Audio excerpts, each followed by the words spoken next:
Check out this week's Forward Bite podcast, hosted by Kyle Armstrong. This week we've got Adam Logan back again as a co-host again, and we're kind of making a habit of this, ain't we, Adam?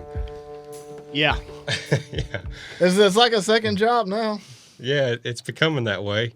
But it's good. It's fun. We're all lit up in here. We got it going on today. We're gonna have Doug Sanders on here out of Springwood, North Carolina. I've been trying to talk him into coming on here for quite a while. I wish he could have joined us in the studio, but instead we're gonna have him on the phone, which will probably be fine. Hopefully he'll have some good stories to tell. Every time I've ever talked to him, it's been a good story. So we're looking forward to that. Yeah, you won a lot of races there in the 90s. I think Ricky Weeks probably has the record for winning the most, but you're like second or third last time I saw Walter Faulkner's statistics sheet. So tell us about some of those nights there when you won some races at Gaffney back in the 90s.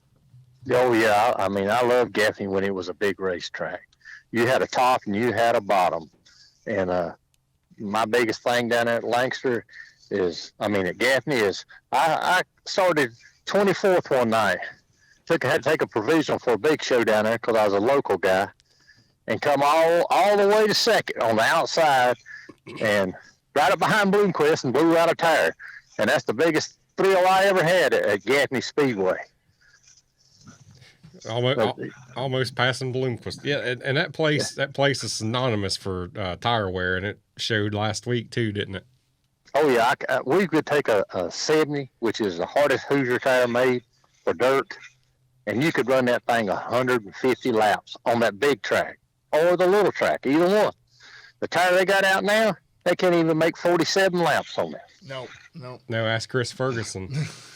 Yeah, I looked at Chris's tire, and even the left rears was about gone, but it's like I said, they took that tire, that hard tire, and they changed it back so it would wire out more to make more money. I got you. So going back to your early, what is your favorite racetrack? Where did you like to race? I love Metrolina Speedway. Metrolina.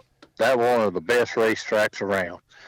And I love that place more than anything. What about that place? Did you figure out how to drive it, or just success there, or just the atmosphere? What about Metrolina? That's the first place I ever raced was Metrolina, and I loved it because it was just wide, and the dirt was good. As far as I can remember, it never got a hole in it. That track never got rough. And the first time I ever drove at Metrolina, I was bragging my first race that I was going to go over and finish in the top 5. And this here was back in probably the early 80s. My daddy told me if I could run in the top 5, he'd give me $100. And that was $100 a lot of money to a 17-year-old kid back then. And I started 24th and run the whole race. And I was 4 laps down, and I finished 5th. They wasn't but 5 cars finished the race, and I got my $100. You weren't coming off that racetrack, were you? Oh, no.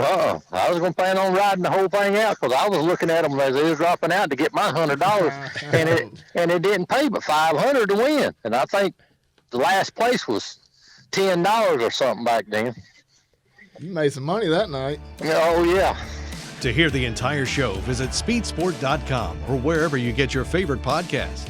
Or watch this and other great podcasts at speedsport.tv.